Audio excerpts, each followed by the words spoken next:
Pag-uwi namin. Ah? Pag-uwi namin. Hindi ako pwede maghinto pag ano ako ni Joe na hinto sa pag basura muna. Basura muna po kayo? Hindi pwede dahil yung bayaran namin, Oo. yung motor namin, bayaran pa namin hanggang October yun. Hindi pwede. Ito si madam, namumulot po ng basura. Ayan niyo po. Gusto ko sanang tulungan. Wala naman ako matulong. Namamaga pa yung...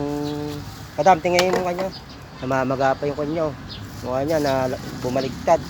Na blood, na hilo. Mga idol, welcome po sa inyong lahat. Shout out po sa akin mga followers. So, dapat kong natulungan. Hindi pwede kami hinto bili Opo. namin pagkain. Magmerienda po kayo, madam. Pamimeriendahin ko kayo. Mag-soft drinks kayo, gusto niyo? May dyan. Kuha muna ako basura. Pakakainin ko sana kayo eh. Mamaya, pakakainin ko kayo, madam.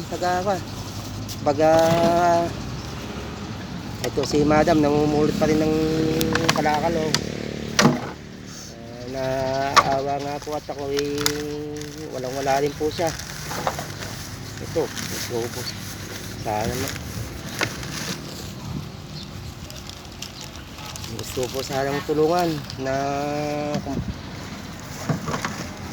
may pera lang po ako, matutulungan ko po ito.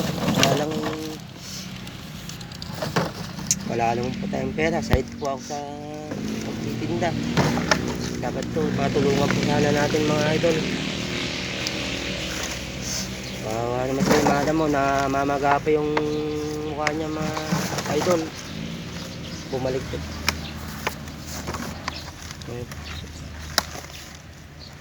Ito po yung kan po, namumulot po siya ng kalakal mga idol. Dapat po matulungan po sana natin. Bigyan po natin ng pagkakataon na matulungan tong sinanay. Kawawa naman. Ganyan po yung kanya po. Nanay, kumain na po kayo, pakakainin ko po kayo. Magkape, lang ako anak, may yung binigay sa tindahan. Kawawa naman si nanay, umiyak na. Tingnan niyo po, dapat matulungan po sana po ito. Kumain niyo po nanay, pag nagkapera ko nanay, abutan po kayo. Pero Anak, puro sa'yo mahirap anak.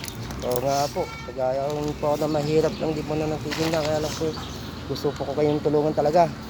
Sana matulungan niyo po itong si madam, namumulot po ng basot ng kalakal. Tignan niyo po, namamaga pa yung mga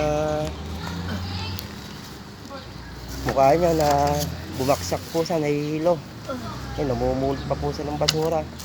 Ayan o, ng kalakal idol. Tignan niyo po itong pinagpupulutan niya o. Napakabaho pa mga idol.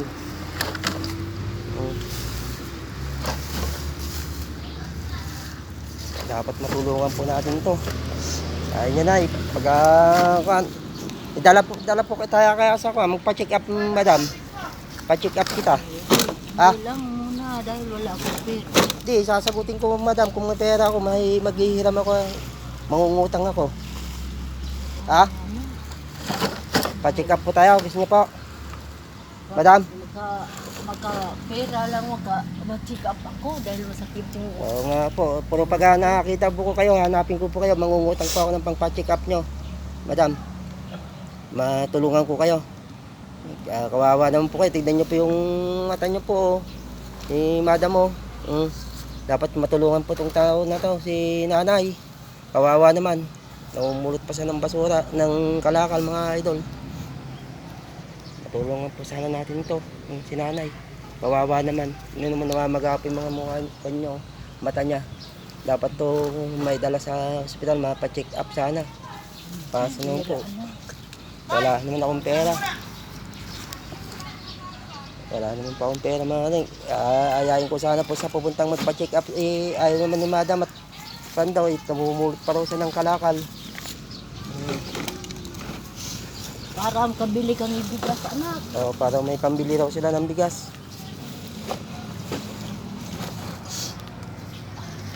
Kaya mo nanay at pag nakabenta ko, dadalang ko kayo ng bigas, bibili ako ng kahit na may pambili kahit konti. Sige, anak. Kung may